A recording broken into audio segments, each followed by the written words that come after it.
Jeudi 26 juin, politiques et responsables de structures de soins étaient présents à l'espace François Mitterrand pour la signature du contrat local de santé de la CAB. Alors Jacques Billan, monsieur le préfet, il y a une commission et un référent qui vont suivre ce nouveau contrat local de santé. Oui, l'État va s'engager fortement dans ce contrat local de santé qu'il vient de signer avec l'ensemble des partenaires.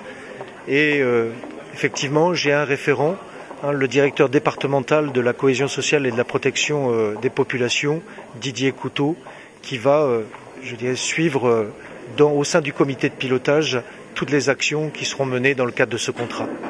Alors, c'est une volonté de Bergerac, mais c'est aussi une volonté d'État. Oui, c'est une volonté partagée, mais l'initiative a été prise par la ville de Bergerac depuis 2002, je l'ai rappelé, et elle a été ensuite suivie par la communauté d'agglomération de Bergerac. Il y a vraiment eu, un travail de fond au sein du réseau social de santé, et puis ensuite, de l'atelier Santé-Ville pour aboutir en 2013 à la signature de ce contrat local de santé. C'est le premier contrat de ce type qui est signé dans le département, le deuxième en Aquitaine, et il était, normal et évident pour moi que le Bergeracois s'engage de cette démarche au regard de cette antériorité. Tous les politiques ont été présents ce mercredi. Il y a une particularité avec le département de la Dordogne et tout ça va avec la démographie vieillissante. Oui, pour nous, l'enjeu c'est de gérer la démographie médicale. Nous avons vu que nous avons, des médecins qui sont en moyenne plus âgés que ceux de la région Aquitaine et qu'au niveau national. Il s'agit donc pour nous vraiment de mettre en place des actions qui nous permettent, de favoriser l'installation de jeunes médecins en milieu rural, d'organiser, de manière encore plus cohérente la permanence des soins. C'est tout ce qui va être fait, dans ce territoire de proximité, géré par le contrat local de santé.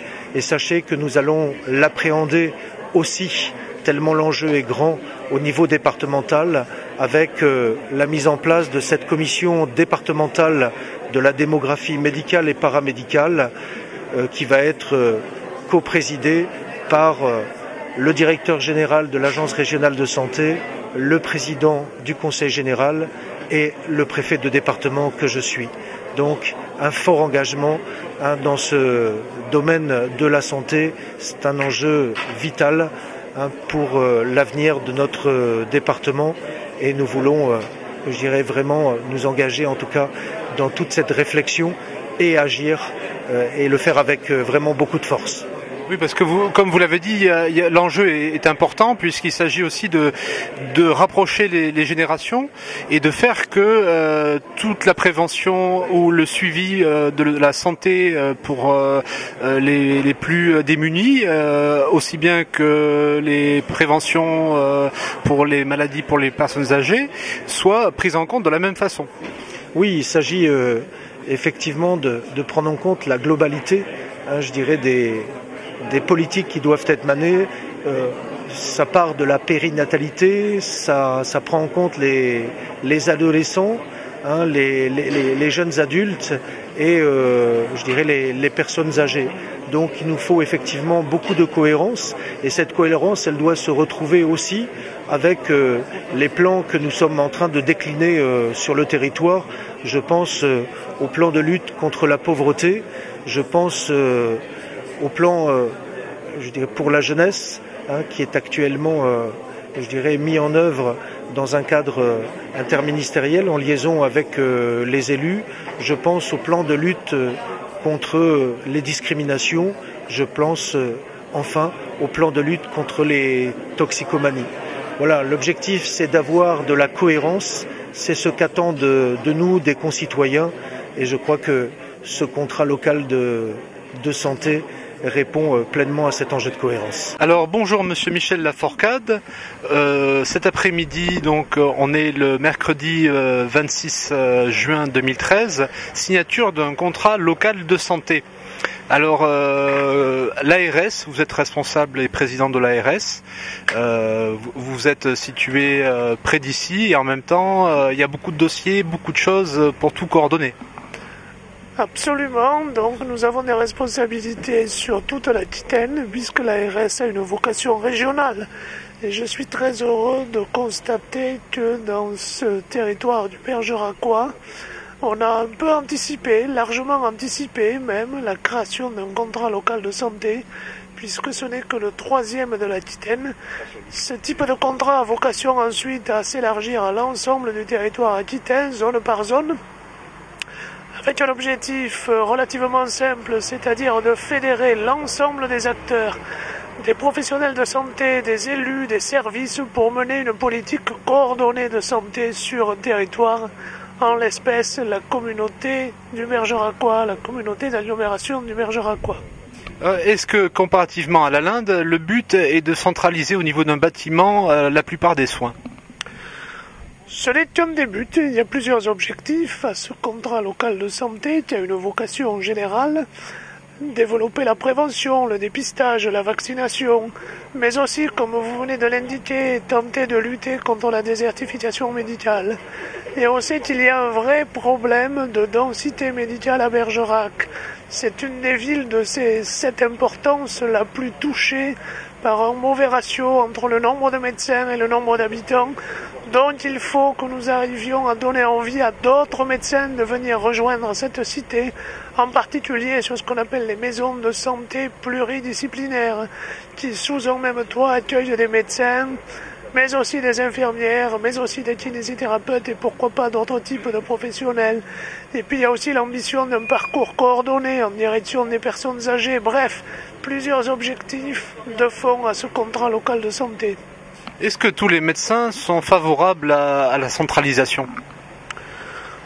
Mais vous savez, en matière de maisons de santé pluridisciplinaires, pour répondre à votre question, on ne peut rien faire sans le volontariat.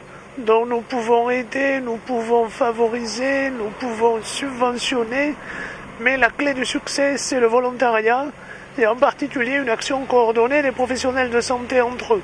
Est-ce que c'est un exode rural, donc la question vient d'elle-même ?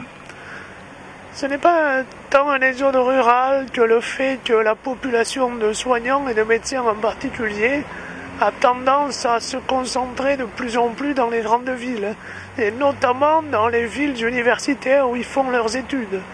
Donc il faut toute une panoplie de dispositifs pour leur donner le goût, l'envie, la motivation de rejoindre aussi les zones rurales, mais aussi les villes moyennes comme Bergerac.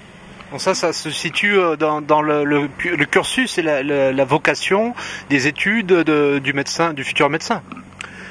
Ben oui, il faut le plus tôt possible lui expliquer qu'il y a aussi une médecine remarquablement intéressante et remarquablement attachante qui peut être faite dans les villes moyennes, dans les petites villes ou en zone rurale.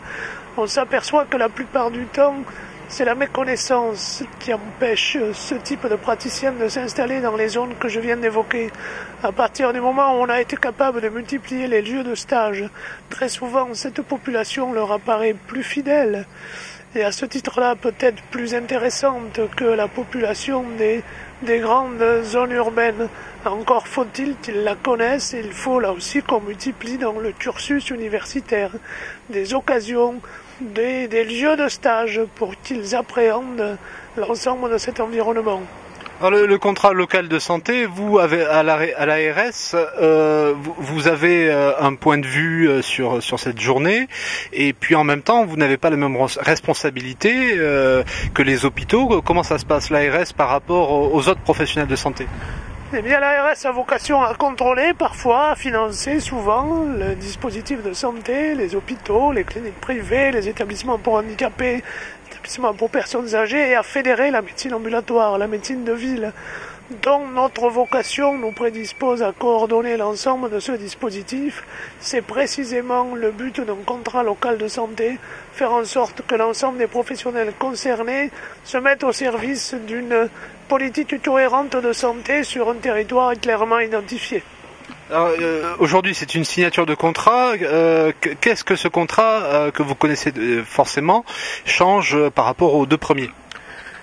Eh bien, ce contrat est plus axé sur la démographie médicale par rapport aux deux qui existent dans les Landes. En Aquitaine, il n'y en a encore aucun en Gironde et aucun dans les autres départements. Plus axé sur la démographie médicale, c'est un des points forts de ce contrat, avec une volonté de mobilisation à la fois des élus, des professionnels. Et puis nous avons beaucoup mis l'accent également sur tout ce qui est santé publique, sur tout ce qui est prise en charge des publics précaires. Il y en a à Bergerac. Et donc, en particulier, des équipes mobiles psy qui vont au-devant de la population en difficulté. Oui, j'aurais envie de dire, comme une demoiselle est venue me demander de participer à la prévention contre le VIH, c'est une prévention qui avait été très importante à une époque, et est-ce qu'elle s'essouffle ? La prévention a toujours tendance à s'essouffler, quel que soit le domaine concerné, donc c'est un combat de tous les instants. Dans la mesure où soigner nous apparaît toujours évident. Quelqu'un tombe malade, personne n'a la volonté de ne pas l'aider à se relever, à se soigner. Par contre, la prévention, le dépistage et la vaccination demandent un vrai combat. Il faut avoir intériorisé les vertus de cette prévention. Et donc, tendanciellement, elle s'essouffle. Est-ce que nous nous levons tous les matins en ayant comme ambition de ne pas tomber malade et de prévenir les maladies ? Ça nécessite donc qu'on soit capable en permanence de relancer l'intérêt pour ce dispositif de santé publique. C'est ce que nous allons faire notamment à Bergerac. Oui, parce que c'est compliqué. On fait de la prévention, puis si on en fait tout le temps, on risque de décevoir, de fatiguer. Mais vous avez raison, la prévention doit être présentée de manière très positive. Qui dit prévention ne dit pas vie monacale, qui dit prévention ne dit pas politique hygiéniste. On peut fort heureusement très bien vivre avec beaucoup d'hédonisme et de plaisir de vivre sans simplement commettre les excès répétés qui sont des facteurs de risque. Voilà tout simplement ce que dit le message. Les campagnes anglo-saxonnes contre les risques de sida sont foudroyantes par rapport à en France où on est beaucoup plus soft. Hein. Vous avez raison, les pays anglo-saxons et même scandinaves ont des habitudes beaucoup plus radicales, nous montrent des images très crues, très dures. J'ai envie de dire qu'il faut observer ça sans dogmatisme. S'il s'avère que ces campagnes-là étaient plus productives, pourquoi ne pas les accepter ? Il semble que dans notre pays, d'autres types d'arguments soient plus persuasifs. Merci. Avec plaisir. Utilisons le contrat local de santé pour se, bien sûr, concerter, réfléchir ensemble, mutualiser nos moyens, y compris financiers, et alors à cet égard-là, nous serons bien sûr plus crédibles et efficaces pour répondre à cette exigence qui s'impose à nous. Et nos atouts sont nombreux, car nous savons bien que, bien sûr, si l'intérêt du travail et l'indépendance professionnelle sont les deux principaux critères d'installation en libéral, la qualité de vie intervient désormais de manière prépondérante dans le choix du lieu d'installation. C'est pourquoi nous agissons, afin que l'environnement aussi bien professionnel, centre hospitalier et structures sanitaires de proximité. Le centre hospitalier de Bergerac va bénéficier d'une restructuration complète de son plateau technique. Plus de 40 millions vont être investis sur la restructuration du plateau technique de l'hôpital. Donc là aussi, un élément d'attractivité. Donc, structure professionnelle, mais aussi extra-professionnelle, école, crèche, vie culturelle, vie sportive. Vous voyez bien, Bergerac fait la une au niveau du sport actuellement. Soit sur la CAD, un des éléments bien sûr décisifs à l'installation des médecins. Oui à l'attractivité du territoire, l'organisation de la permanence des soins et le soutien au développement de regroupements de professionnels de santé sont des champs importants que nous investissons pour encourager, bien sûr, l'installation des médecins sur le territoire de la communauté d'agglomération. Alors, relevons tous ensemble, dès aujourd'hui, le défi de la démographie médicale, en nous donnant collectivement, je dis bien collectivement, les moyens de nos ambitions partagées. On ne subit pas l'avenir, on le fait. Cette maxime reflète parfaitement notre esprit et notre volonté en signant aujourd'hui ce contrat local de santé. Pour conclure, en vous remerciant une nouvelle fois pour votre présence,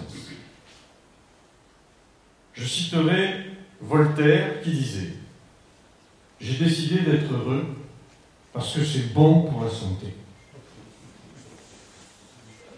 Alors, chers amis, sachez que je suis particulièrement heureux de signer ce contrat, qu'il soit à la hauteur de nos ambitions partagées pour un meilleur accès à tous à la santé.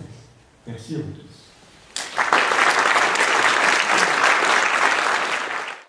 Non.